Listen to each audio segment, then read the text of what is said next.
de Jesucristo, Señor, que mandes esa lluvia, Señor, que sane nuestros corazones, que nos llene de vida, Señor. Esa lluvia temprana y la lluvia tardía, Señor, para que podamos nosotros recibir, Señor, tu bendición, ver tu gloria, Señor, y poder declarar que tú eres Dios. Poder declarar que tú estás en todo momento, en toda circunstancia, y que no hay nada, Señor, absolutamente nada que nos separe de ti. Te damos gracias, Padre, por este día. Te damos gracias también porque nos permites estar aquí reunidos en tu nombre, buscando de ti, Señor, porque tú has puesto en nuestros corazones reconocer que tenemos que ir todo el tiempo a la fuente, Señor. Tenemos que ir todo el tiempo a ti, porque solamente en ti, Señor, vamos a encontrar descanso para nuestros corazones, Señor. Vamos a encontrar refrigerio para nuestras almas y vamos a encontrar el alimento que es para vida eterna, Señor. Tu palabra. En el nombre de Cristo Jesús. Amén y amén, Señor. Bueno, pues, buenos días a todos. Me da gusto verlos aquí. Y a las personas que nos ven también por medio de las redes, los saludamos. Bienvenidos sean a esta su casa.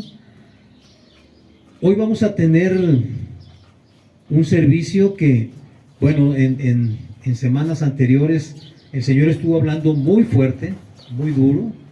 Estuvo hablando directo porque así es Él. Dios no se anda con rodeos, Dios no se anda con medias tintas. Él habla claro porque quiere que nosotros estemos conscientes de lo que realmente Él espera de nosotros. Yo les he comentado en algunas ocasiones que a mí en lo personal me gusta mucho el libro de los Salmos. En el libro de los Salmos yo puedo encontrar muchas cosas. Puedo encontrar prácticamente cualquier cosa que yo esté buscando acerca de Dios y acerca de Jesucristo. Si yo quiero saber quién es Dios, si quiero conocer su carácter, voy al libro de los Salmos y los Salmos allí me lo muestran. Si yo quiero saber qué es lo que Dios pide de mí, también en los Salmos lo puedo encontrar. Si yo puedo o quiero saber qué puedo o debo yo esperar de Dios, también allí nos habla de eso. En el libro de los Salmos, a mí me llama mucho la atención porque, bueno, uno de los salmistas principales es David. Y todos sabemos que cuando el Señor se refiere a David, que habla con Samuel para que vaya a ungirlo, le dice: he encontrado un varón con un corazón conforme a mi corazón. Entonces, yo pienso, yo creo, estoy seguro de que el libro de los Salmos refleja en gran manera el corazón de Dios. Nos muestra cómo es en verdad ese Dios en el cual tú y yo creemos. Y también en los salmos podemos, los salmos algunos son cantos, otros son oraciones, algunos otros salmos son incluso proféticos, hablan acerca de la venida de Jesús. Y entonces nosotros podemos encontrar ahí en ese libro mucha riqueza. Vamos a comenzar esta prédica leyendo en el libro de los Salmos, precisamente, el Salmo 46, de los versículos 1 al 3.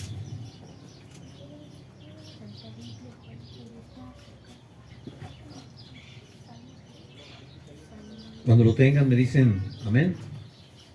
Salmos 46, versículos 1 al 3.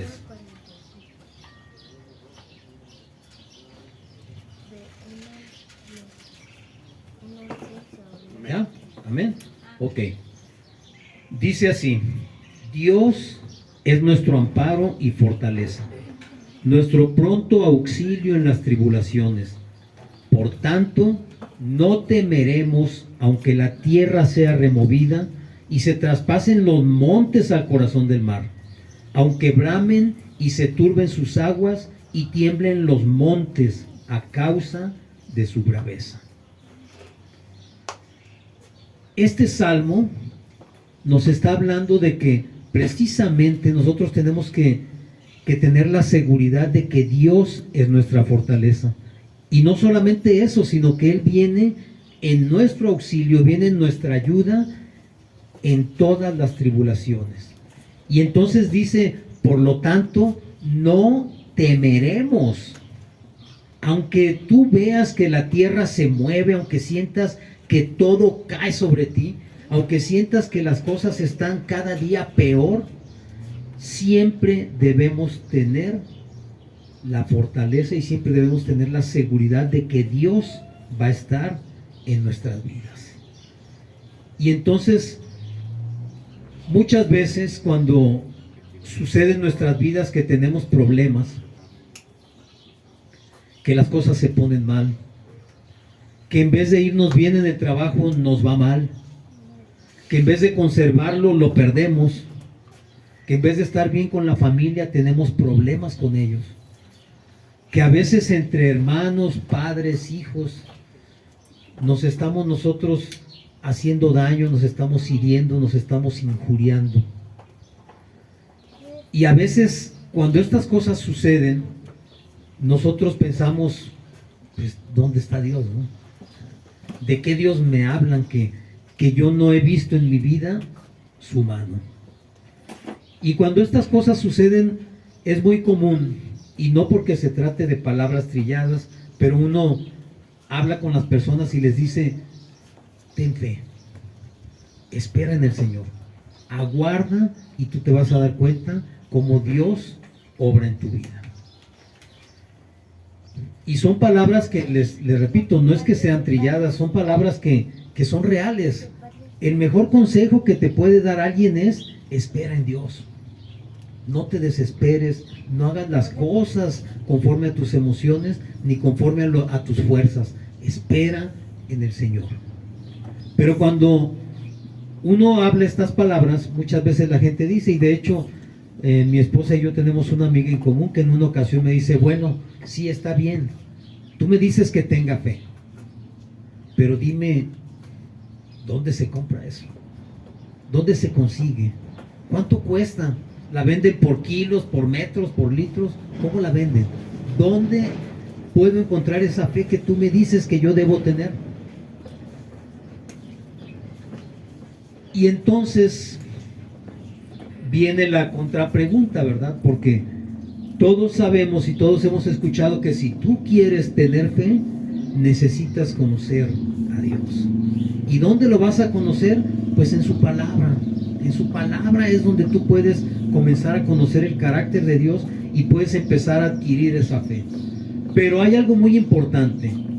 ¿Cómo puedes conocer a algo o a alguien con lo que no tienes una convivencia y una intimidad?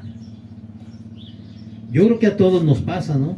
Si tú quieres conocer a una persona, dice un dicho por allí, ¿quieres conocer a Andrés? Vive con él un mes, ¿verdad? ¿Por qué? Porque ese dicho lo que nos está proponiendo es que si tú quieres conocer a una persona en verdad, tienes que vivir con él. No puedes verlo en ratitos. Cuando nosotros estamos de novios con nuestras parejas, nos vemos en ratitos. Pero no les sucede o no les sucedió que cuando esas visitas o esos encuentros se daban, siempre mostrábamos nuestra mejor cara. Sí, ¿verdad? Nunca nos conocimos realmente cómo somos en nuestra naturaleza. ¿Hasta cuándo? Hasta que convivimos. Hasta que convivimos juntos, es entonces cuando tú empiezas a conocer cuáles son las fortalezas, las debilidades, los defectos, las manías, los puntos buenos y los puntos malos de esa persona. Bueno, pues hay una frase que esa salió de mi ronco pecho. Y yo, cuando dice, ¿quieres conocer a Andrés? Vive con él un mes. Yo les digo, ¿quieres conocer a Dios? De tus años, dale 2. ¿Y por qué te digo que 2? Porque normalmente cuando uno comienza a conocer al Señor, el primer año es como también en el noviazgo, es un año de enamoramiento. Tú te enamoras del Señor cuando estás conviviendo con Él. ¿Sí? No cuando nada más abres la Biblia allí de vez en cuando y cuando de vez en cuando te apareces en un servicio. Cuando tú realmente invitas al Señor a vivir en tu corazón y empiezas a tener intimidad con Él, en ese primer año tú empiezas a conocer a un Dios que no conocías. Un Dios muy diferente al que te pintaron, un Dios muy diferente al que te enseñaron. Porque la mayoría de nosotros nos enseñaron un Dios que era castigador, que parecía que estaba sobre una nube nada más esperando a ver en qué te equivocabas para mandarte un castigo. Y cuando hacías algo malo o cuando te equivocabas, no faltaba quien te dijera, pero hay un Dios que está en el cielo y que todo lo ve. Y un día te la va a cobrar. Y tú te lo creías. Pero cuando tú empiezas realmente a intimar con Dios, porque fíjense bien que cuando en la Biblia nos habla o nos pone la palabra conocer, habla precisamente de eso, de una intimidad. Cuando dice que Adán conoció a Eva, significa que tuvo intimidad con ella. ¿Sí? Y así cuando nosotros hablamos de conocer a Dios, se trata de eso, de tener una intimidad con Dios. Y la única manera de tener una intimidad con Dios es, como les dije hace unos minutos, dándole un año primero. Cuando tú empiezas a conocer a Dios y pasa ese año y empieza a correr el segundo año, porque yo te dije que le dieras 2, a partir del segundo año llega un punto, un momento en que tú ya no quieres estar separado de Él. Pero es importantísimo ese primer año. ¿Por qué? Porque en ese primer año es donde tú realmente vas a conocer el corazón de Dios. Y cuando tú empiezas a conocer, en el caso de una persona, que tú empiezas a convivir con ella y te das cuenta de lo que es capaz de hacer por ti, tú empiezas a tener confianza en esa persona. Y empiezas a confiar en ella y a saber que nunca te va a traicionar, si es que así lo demuestra. Empiezas a saber también y a darte cuenta de lo que esa persona haría por ti. Empiezas a darte cuenta de que esa persona sí está cuando tú la necesitas. Cuando tú tienes una necesidad o tienes un problema, esa persona es la primera que corre a auxiliarte. Y entonces tú dices, sí puedo confiar en Él. ¿Estás de acuerdo? Con Dios sucede exactamente lo mismo. Cuando tú te das cuenta de que el Dios en el que estás creyendo es fiel, es confiable, es poderoso, porque es más poderoso que cualquier hombre y que cualquier situación, y tú te das cuenta que puedes confiar plenamente tu vida a Él, entonces empiezas a caminar en fe. Empiezas a adquirir y a ejercitar esa fe de la que tanto se habla y que como te dije hace un momento, esa amiga nos preguntaba, pues, ¿dónde la consigo, verdad? ¿Dónde se consigue eso? Cuando tú le dedicas ese primer año al Señor, tu vida realmente comienza a tener cambios. Y esos cambios siempre van a ser positivos. Por eso es que cuando empieza a correr el segundo año, tú ya no quieres regresar a la manera en que vivías antes.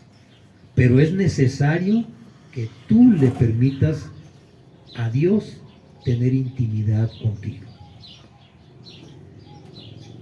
Muchas veces nosotros pensamos que la manera en que nos enseñaron a llevar adelante o a caminar en una religión es la correcta.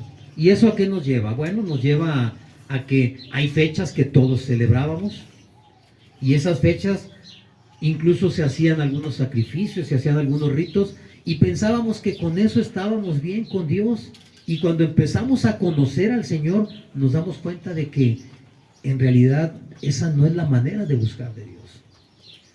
No sé si ustedes recuerdan, yo creo que sí, porque no hace mucho tiempo, en el año del 2020, recuerdan que más o menos por estas fechas nos encerraron a todos en nuestras casas, más o menos a mediados de abril, por ahí así, ¿no? Nos encerraron en nuestras casas. ¿Por qué? Porque había en todo el mundo una amenaza que se llamaba COVID-19. Y entonces nos dijeron que estar encerrados era la manera de evitar que el contagio creciera. Después, tristemente, nos dimos cuenta que no era del todo real, porque aunque la gente estaba encerrada, se contagiaba. Todos conocimos casos de gente que murió. todos nos dimos cuenta de que lo único que ganamos con ese encierro es empezar a cambiar nuestra manera natural de vivir. Y todo cambió, cambió la relación familiar, cambió la relación con los amigos, cambió nuestro sentido de reuniones, cambió la escuela, el trabajo, la iglesia, cambió absolutamente todo. Y yo recuerdo que en ese tiempo, el grupo de amigos de donde yo trabajaba, hicieron un grupo y todo el mundo nos saludábamos ahí, buenos días, y en fin, empezó a haber mucha comunicación por medio de las redes. Y yo recuerdo muy bien, no sé exactamente cómo decía un poema que se hizo muy famoso allí, y que decía que cuando saliéramos de este encierro íbamos a ser mejores personas. Eso decía, sonaba muy bonito. Se leía y tú decías, wow, qué bonito suena esto. Desgraciadamente, no me van a dejar mentir, todos nos dimos cuenta que esto no fue cierto. O alguno de nosotros salió mejor que como estaba una vez que terminó el encierro. La mayoría no. Y te voy a decir por qué. Porque la mayoría estaba preocupados porque no les fallara el internet. ¿Sí se acuerdan?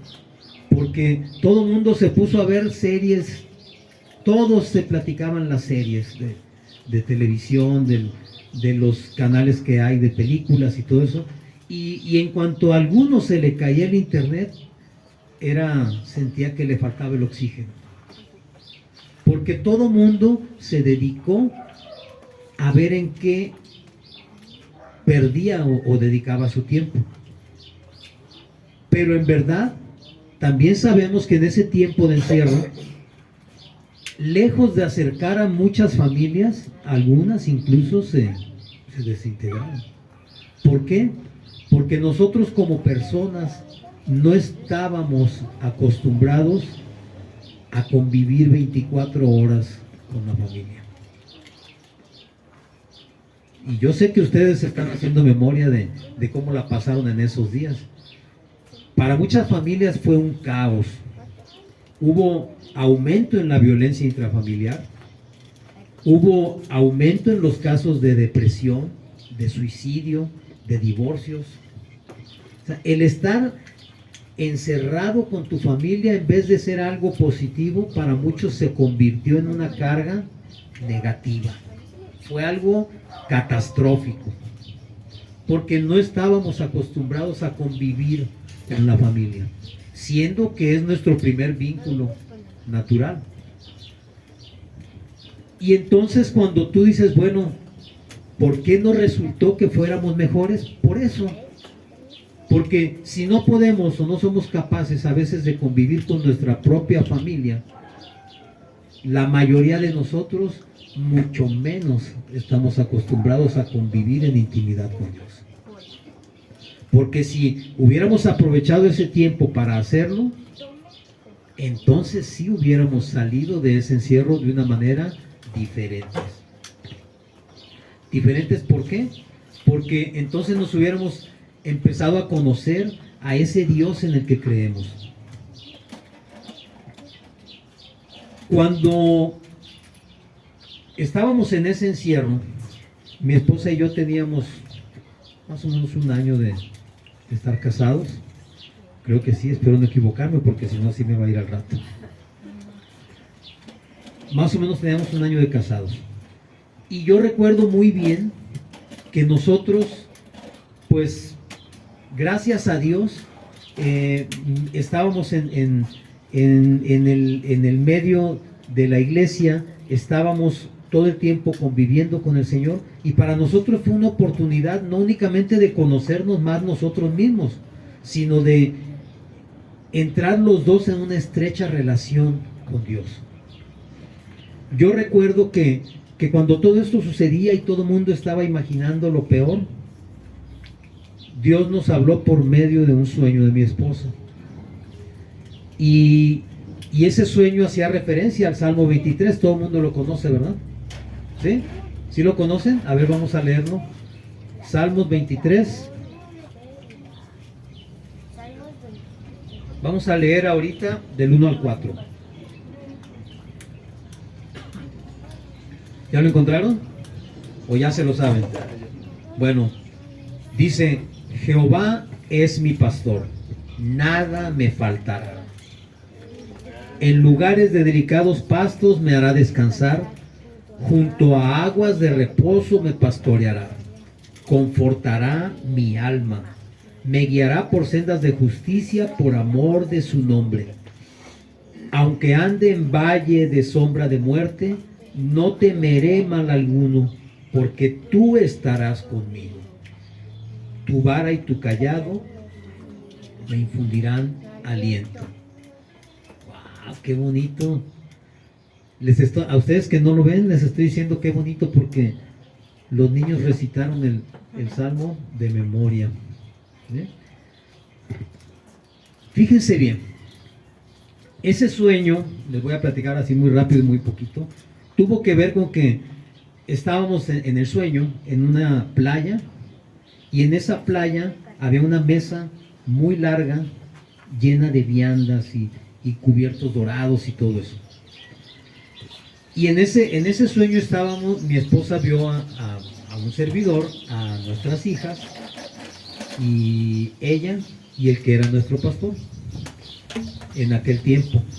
Y ella veía que en esa área de la playa había como un cristal en la parte de atrás, y las olas venían y reventaban en el cristal. Y entonces cuando ella me platicó el sueño, le dije, y ella me decía, pero también dentro del sueño yo entendía que el Salmo 23.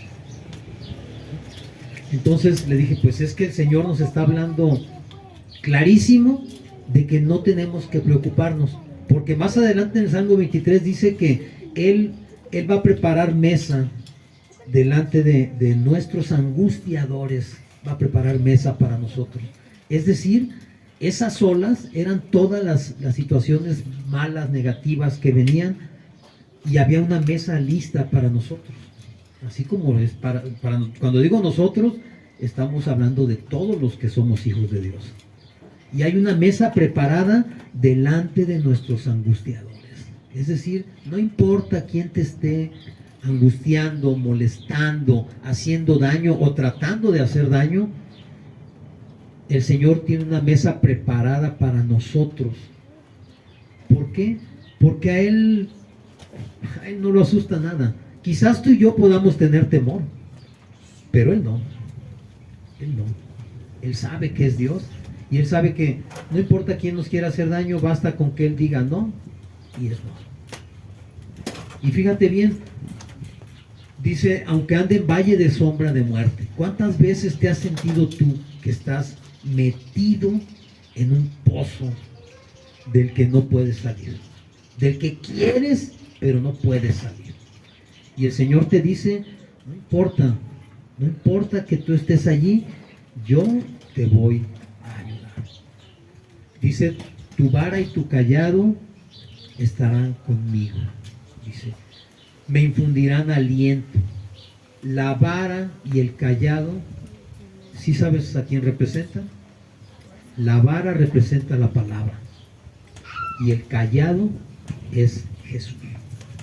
Entonces, Dios te está diciendo que Él siempre va a estar contigo, no importa qué situación estés pasando. Pero fíjate, algo importantísimo es que para que tú y yo podamos creer esto, es necesario que sucedan cosas en nuestras vidas. Nosotros duramos porque ciertamente, como quizás muchos de ustedes, también nos enfermamos de COVID. Sí nos enfermamos. Pero en verdad, en el momento en que nosotros nos hicimos la prueba y salimos positivos, hablamos y dijimos, nosotros vamos a confiar en el Señor. Estamos seguros de que no nos va a suceder nada, y aunque nos sucediera, vamos a estar siempre en su mano. Si es nuestra hora de partir, nos vamos gozosos a la presencia del Señor, porque sabemos que hasta el día de hoy le hemos estado sirviendo. Pero estábamos seguros, porque teníamos esa seguridad de que íbamos a salir bien librados. Bueno, una vez que tú estás en la intimidad con Dios y que empiezas a ver las cosas que Él hace, te voy a platicar que nosotros cuando quedamos en ese encierro, no habíamos hecho despensa porque no estábamos preparados para eso. Teníamos 500 pesos en la bolsa y era todo lo que teníamos. Y cuando sucedió todo eso, que nos encerraron y ya no pudimos salir, dijimos, ¿y ahora qué vamos a hacer? No tenemos más dinero, no había manera de salir a trabajar ni obtener más. Bueno, pues yo te quiero decir que durante todo ese, fue casi como mes y medio, porque después del encierro inicial duraron unos días más y luego vino el contagio y luego nos quedamos otras 2-3 semanas más. Durante todo ese tiempo nosotros no necesitamos salir a ningún lado a comprar nada. No te quiero decir que no sé de dónde, porque sí sé de dónde. Abríamos el refrigerador y había comida. Y nunca se terminó la comida. De repente, mira, aquí tenemos esto otro y aquí tenemos acá. No, en la mañana después de desayunar ya estábamos pensando, ¿qué vamos a comer a mediodía? A ver, vamos abriendo el refri. Lo abríamos, mira, ¿qué te parece si comemos esto, comemos aquello? Convivimos, comimos y descansamos como nunca lo habíamos hecho. ¿Y qué crees? Cuando terminó todo el encierro, todavía teníamos los 500 pesos. Y no solamente eso, había todavía comida en el refrigerador. Tú dices, no es posible, porque normalmente la comida no nos dura tanto tiempo. La comida que nosotros proveemos quizás es para una semana y media cuando mucho, porque tenemos un refrigerador pequeño. Pero en ese momento tú dices, ¿cómo pasó esto? Pues solamente Dios pudo hacerlo, porque nosotros, te repito, no estábamos preparados para eso. Pero hay algo que sucede cuando tú en verdad empiezas a caminar en intimidad con Dios y a convivir con Él. Poco a poco, día tras día, Dios te va mostrando nuevas cosas, te va mostrando su misericordia, su cuidado, su amor, y tú vas aprendiendo a convivir con Él de una manera sobrenatural. ¿Por qué sobrenatural? Porque tú te vas a ir dando cuenta que lo que sucede en tu vida no es normal, no es natural, no tendría por qué estar sucediendo así. Sin embargo, sucede. ¿Y por qué sucede? Porque Dios es Dios. Porque para Él no hay nada imposible. Porque Él se puede manifestar de la manera que a Él le plazca. Porque si Él creó todo el universo únicamente con su palabra, imagínate qué no puede hacer en nuestras vidas únicamente con una palabra que Él hable. Y cuando tú vas aprendiendo a caminar de esta manera sobrenatural, vas empezando a ejercitar tu fe, porque cambia el concepto de confianza. Nosotros estamos acostumbrados a confiar en la cuenta del banco, en el dinero que tengo ahorrado, en el auto que tengo, en mis estudios, en mis capacidades, en mi trabajo, en lo que yo sé hacer. Y cuando empiezas a tener una intimidad con el Señor, empiezas a poner tu confianza en otro lado, en Él. Porque tú te vas dando cuenta que el único en el que puedes confiar plenamente es en Él. Pero para que esto suceda, desgraciadamente, para muchos de nosotros es necesario llegar a puntos donde no podemos hacer nada para cambiar la situación. Para que tú te des cuenta de qué manera Dios actúa en tu vida. Pero una vez que empiezas tú a caminar allí y que empiezas a ver las cosas diferentes, también te vas dando cuenta poco a poco que tú ya no quieres depender de lo que dependías antes.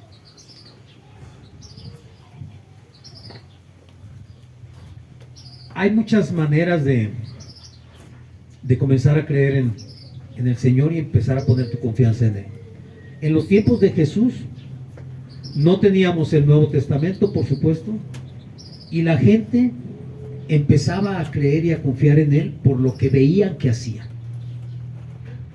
Tú y yo tenemos una ventaja tremenda.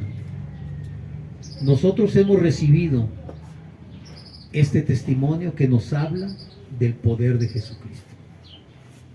Aquí tú vas a encontrar todas las cosas que Él hizo cuando anduvo por el mundo.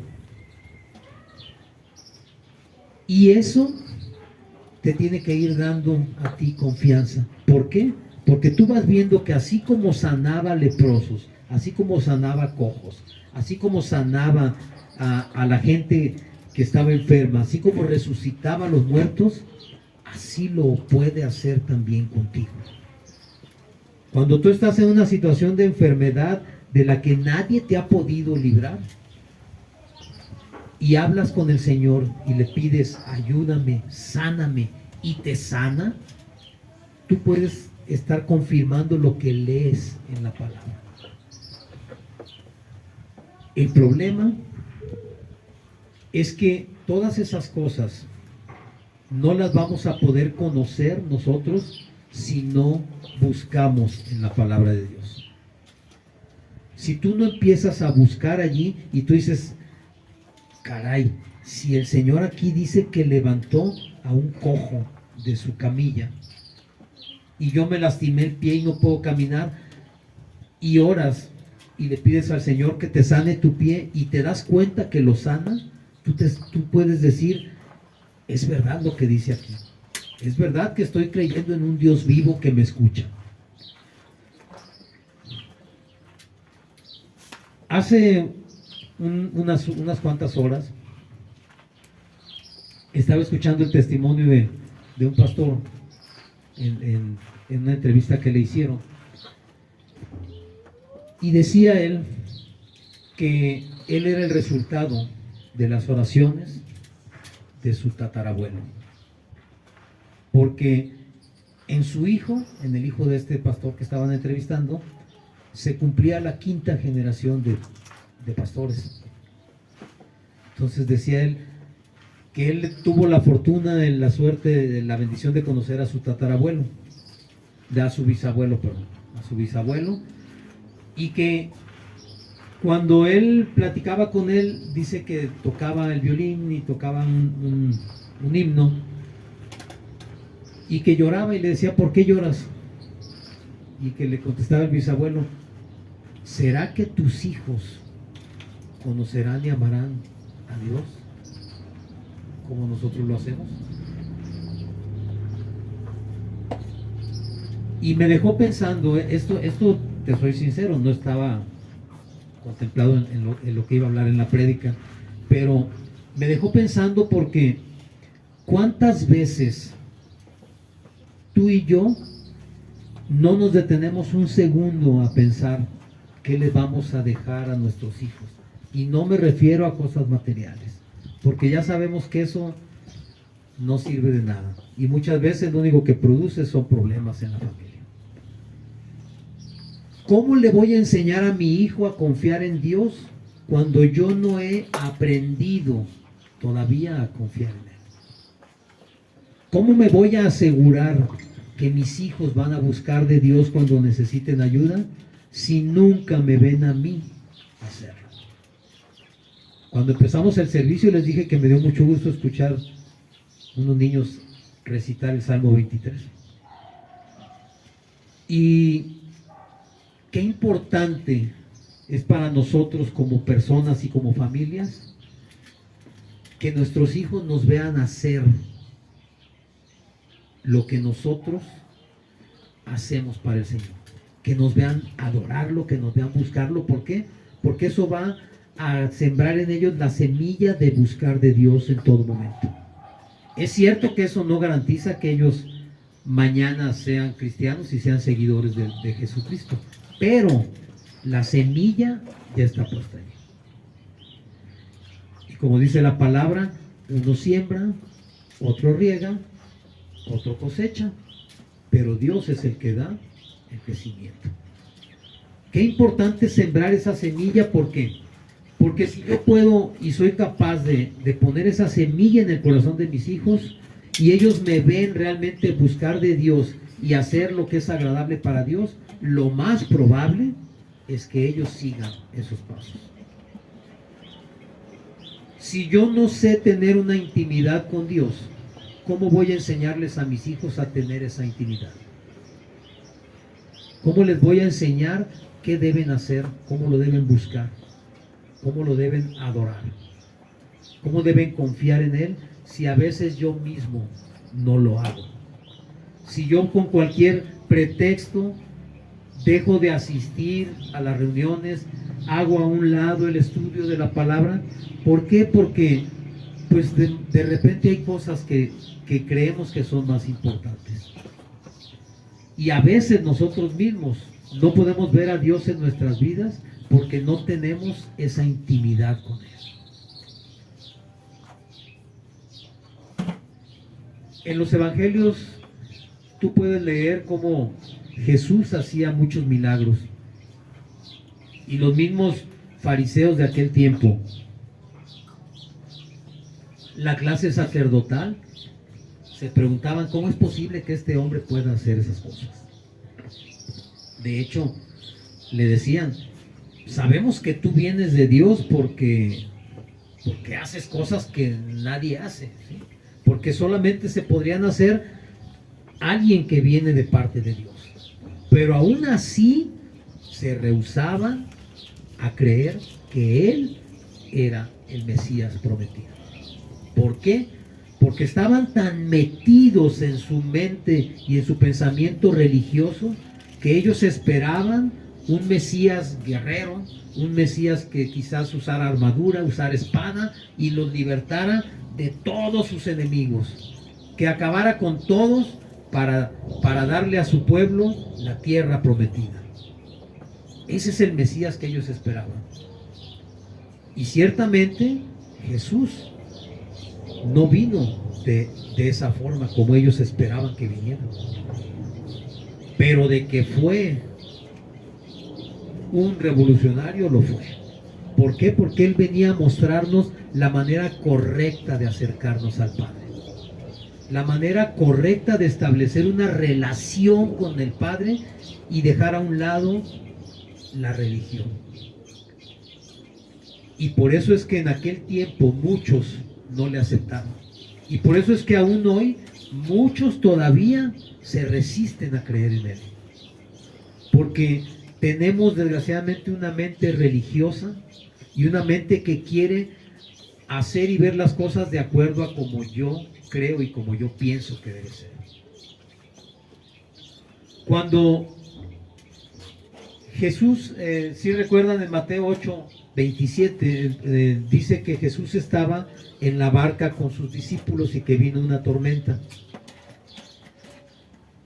Y en esa tormenta dice la palabra que las olas eran más altas que la barca y que se empezó a llenar de agua. Y nos habla de que Jesús estaba dormido. Y fueron a hablarle y le dijeron, maestro, ¿no te das cuenta que estamos aquí en problemas? Nos vamos a ahogar, vamos a morir. Como diciendo, no estás haciendo nada, ¿verdad? Dice la palabra que él se levanta y él reprende al viento y al mar. Dice que entonces la tormenta cesó en el momento. Y dice que los hombres se maravillaron de él y decían, ¿qué hombre es este que aún los vientos y el mar le obedecen? ¿Qué hombre o qué persona es Jesús en tu vida? Jesús es el único que tiene el poder no solamente de dominar los vientos y los mares. Dice la palabra que todo fue hecho por Él y para Él.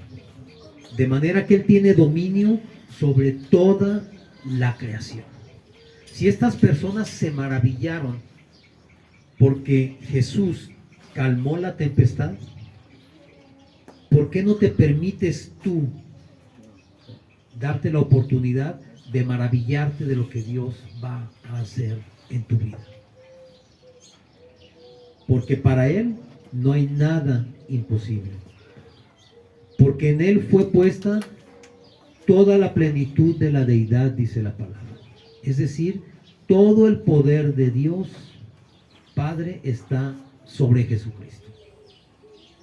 Y Jesucristo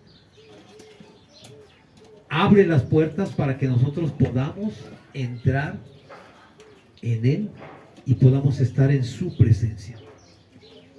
¿Hay algo que en verdad para ti sea difícil en este momento? ¿Hay algún problema que estés atravesando? ¿Alguna situación emocional? ¿Alguna situación familiar? ¿Alguna situación económica? Yo te invito a que invites a Jesús a vivir en tu corazón, a que le entregues tu vida. Como dije al principio, entrégasela un año. Date cuenta de lo que Dios, de lo que Jesucristo puede hacer en tu vida, permitiéndole ser el dueño de tu vida un año. Si tú le permites eso a Jesucristo, yo te aseguro que el segundo año tú no vas a querer soltarte de su mano. Ya no vas a poder vivir sin Él. Hemos venido caminando en una vida sin Cristo, en una vida sin Dios, y nos hemos dado de topes y hemos tropezado infinidad de veces. Y nos hemos lastimado y nos hemos causado daño, y le hemos causado daño a las personas que más decimos amar. Es el momento en que Jesús te está llamando y te está diciendo: ábreme tu corazón, quiero entrar en Él, quiero vivir en tu corazón, quiero enseñarte cómo puedes vivir bien en este mundo que está diseñado para vivir mal. Haz a un lado todas esas cosas que te están estorbando. Apaga por las tardes tu televisión. Dedícale 1 hora al día al Señor y tú vas a ver de qué manera en verdad tu vida empieza a ser transformada. Cómo tu mente empieza a cambiar. Cómo tus pensamientos comienzan a realinearse ahora en la voluntad de Dios.